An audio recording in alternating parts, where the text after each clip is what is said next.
L'exercice 2020 a signé un coup d'arrêt à la hausse des dépenses en faveur de la propreté urbaine. Les épisodes de confinement et les restrictions de la mobilité internationale ont pesé sur les gisements de déchets. Cependant, selon les recommandations du Haut Conseil de la santé publique, la plupart des municipalités a continué d'assurer le nettoyage habituel des voiries et du mobilier urbain pendant cette période. De ce fait, l'activité du segment du nettoiement de la voirie s'est maintenue peu ou prou à son niveau habituel. Au-delà de la crise sanitaire, le marché de la propreté urbaine a surtout été handicapé en 2020 par les effets du cycle électoral. Dans ce contexte compliqué, l'activité des acteurs du marché de la propreté urbaine a diminué en 2020 selon l'étude Xerfi Precepta, aussi bien en amont qu'en aval de la filière.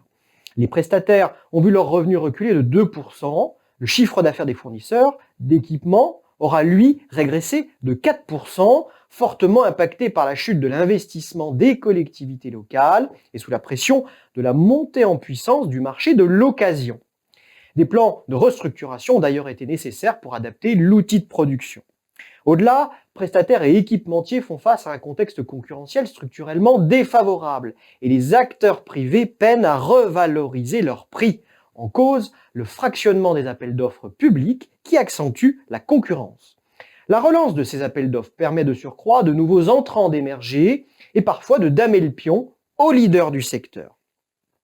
À moyen terme, deux tendances de fond se dessinent dans le domaine de la propreté urbaine pour les collectivités.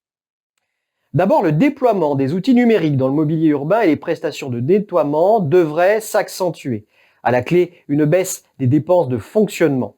Par exemple, les corbeilles compactantes et connectées Big Belly, fabriquées par Ioban Future, peuvent contenir jusqu'à 5 fois le contenu d'une poubelle traditionnelle. Autre axe, le renouvellement des flottes d'engins publics de voirie pour réduire les émissions polluantes et offrir une réelle diminution des nuisances sonores. Cette vague de verdissement et de digitalisation des équipements qui s'ouvrent dans un contexte de mise sous pression des finances publiques pourrait offrir de grandes opportunités d'affaires aux acteurs privés. Et les collectivités pourraient se laisser tenter par un plus grand recours à l'externalisation. L'étude Xerfi Precepta montre également que l'avènement de la conduite autonome pourrait modifier en profondeur le jeu concurrentiel. Cette technologie porteuse d'un véritable potentiel de réduction des coûts de personnel soulève cependant l'épineuse question de l'obsolescence des compétences actuelles des agents.